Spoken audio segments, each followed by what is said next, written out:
आज हम पढ़ेंगे DIIT में आए हुए पर्सन प्रीवियस ईयर। बहुत आसान तरीके से याद करेंगे। जीके के शुरुआत करते हैं आज हम। ये दोनों लैंग्वेज में होगा और इधर उधर की बातें भी इसकी सारे रिलेटेड पर्सन सारे कर लेंगे कवर। जैसे कि देखिए, आपको दिख रहा भी होगा, चंडीगढ़ किला निम्नलिखित में से किस राज्य में स्थित है?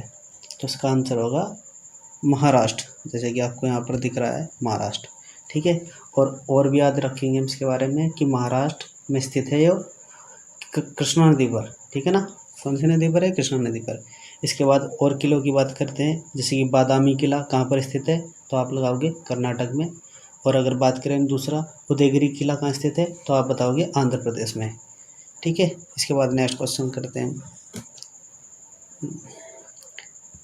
ये इंग्लिश लैंग्वेज में। और यहाँ पर देखिए, सोवान नारायण निम्न में से कौन सी कला नृत्य से संबंधित है?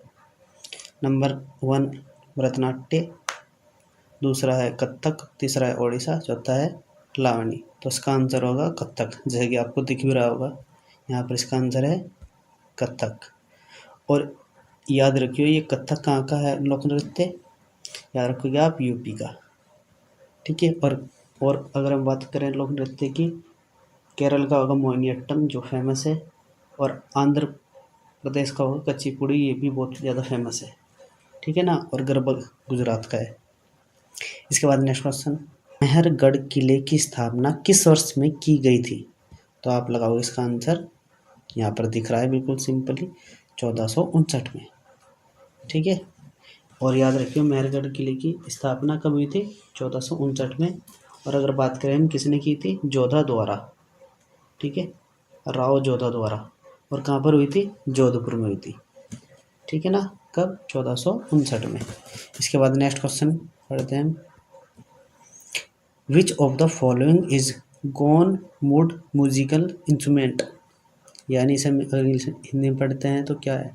निम्न में से कौन सा गोयान मिट्टी का वाद्य यंत्र है? तो आप लगाओगे सिंपल, इसका आंसर याद रख लो, घुमोट, ठीक है। ये दिख भी रहा है आपको इसका आंसर, घुमोट। इसके बाद नेक्स्ट क्वेश्चन पढ़ते हैं, निम्नलिखित में से किस राज्य में बिहुला त्योहार लोकप्रिय है?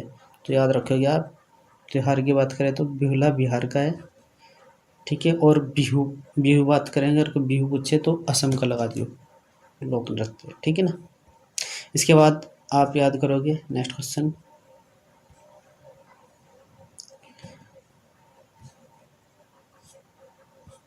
किस वर्ष के पूर्व तक भारत जनकीय संक्रमण के प्रथम सोपान में था? किस वर्ष के पूर्व तक भारत जनकीय संक्रमण के प्रथम सोपान में था? तो आप इसका आंसर लगाओगे 1921 में। सिंपल, ये कब है? 1921 में। मतलब और एक चीज़ याद रखना आपको कि जनकीय संक्रमण का चरण 3 चरणों में होता है, यानी जनसंख्या का विस्तार 3 चरणों में होता है। नंबर 1, पहले चरण में किसके बारे में बात की गई है? तो आप याद रखोगे मृत्यु दर में गिरावट। ये कब हुई थी? 1921 से 1930 के बीच में माना गया है। कौन? जन के संक्रमण का प्रथम सोपान। तो इसका आंसर होगा 1921, क्योंकि 1920 से 1921 के बीच में माना गया है प्रथम जनकीय संक्रमण सोपान, ठीक है। इसके बाद नेक्स्ट क्वेश्चन याद रखोगे। और अगर बात करें दूसरा सोपान कब माना गया है? तो याद रखिए आप 1921 से 1951 तक, ठीक है। और तीसरा सोपान कब माना गया है? 1971 के बाद, ठीक है ना। नेक्स्ट क्वेश्चन करते हैं,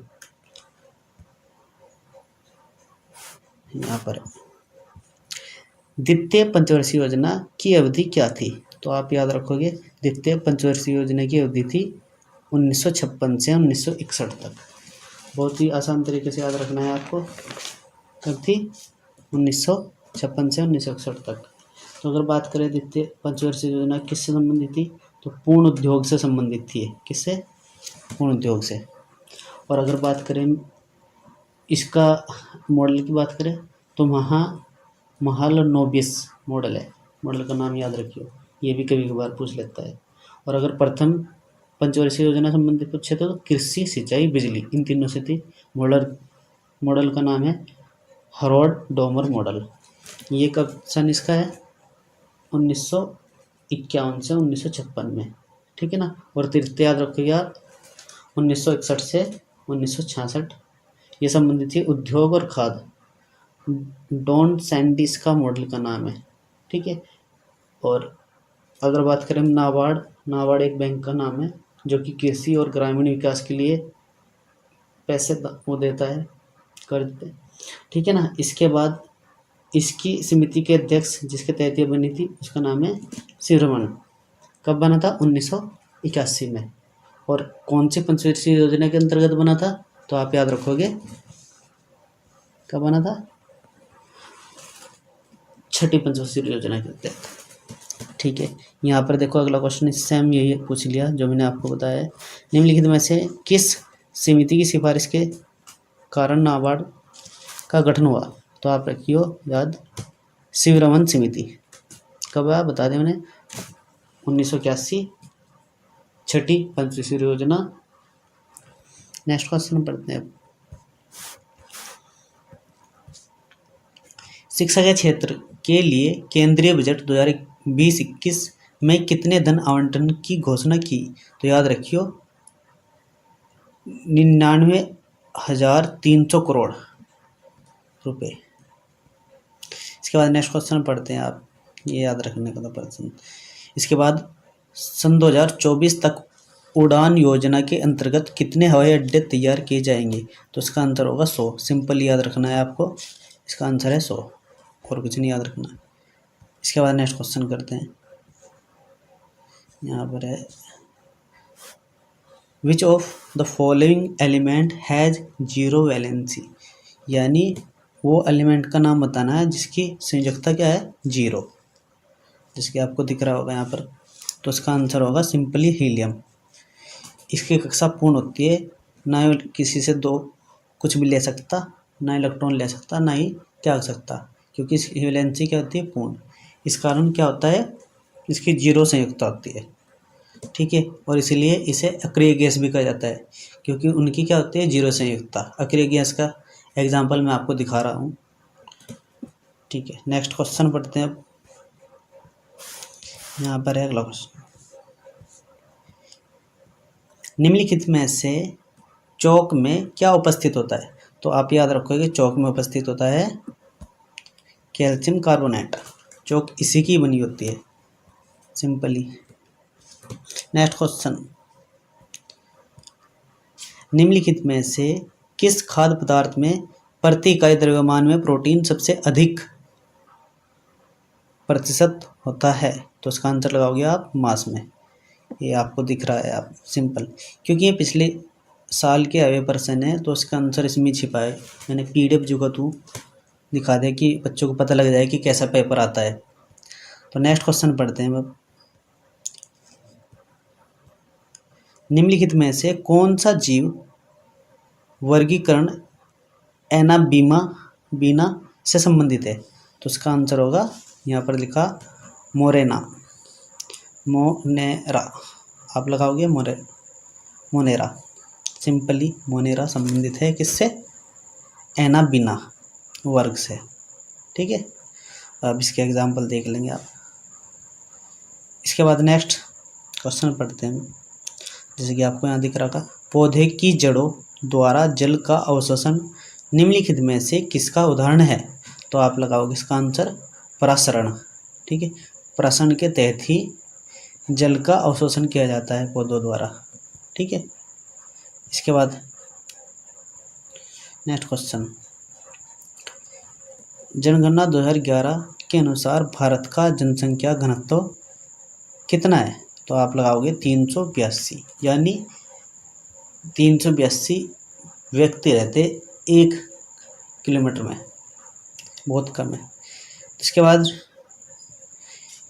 निम्न में से यहाँ पर देखते हैं नेक्स्ट क्वेश्चन, निम्न में से किस नदी की लंबाई सबसे अधिक है? मतलब इन चार में से बतानी है। अगर नॉर्मली पूछता ना कि सबसे अधिक किसकी है तो आपको पता है गंगा की है, लेकिन हमें इन चार में से बतानी, तो इन चार में से इसका आंसर सिंपल यहाँ पर है गोदावरी। ठीक है, आप याद रखिए इसे। ठीक है, गोदावरी नदी।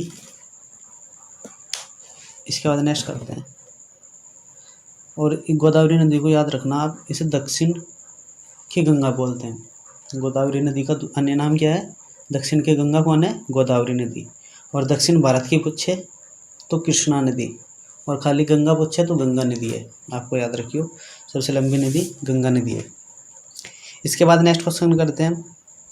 यहाँ पर भारत को कितने वनस्पति क्षेत्रों में बांटा गया है? तो इसका आंसर सिंपली 8 याद रखियो कि भारत को 8 वन क्षेत्र में बांटा गया है। इसके बाद नेक्स्ट क्वेश्चन पढ़ते हैं। निम्नलिखित में से किस शीतकालीन मानसून के रूप में भी जाना जाता है? किसे जाना जाता है शीतकालीन मानसून के रूप में? तो याद रखियो, पूर्वोत्तर मानसून को शीतकालीन मानसून के रूप में जाना जाता है। ठीक है ना, यानी सर्दियों में जो मानसून आता है। नेक्स्ट क्वेश्चन पढ़ते हैं अब। भारतीय राष्ट्रीय कांग्रेस किस वर्ष के सत्र में वंदे मातरम पहली बार गाया? तो याद रखियो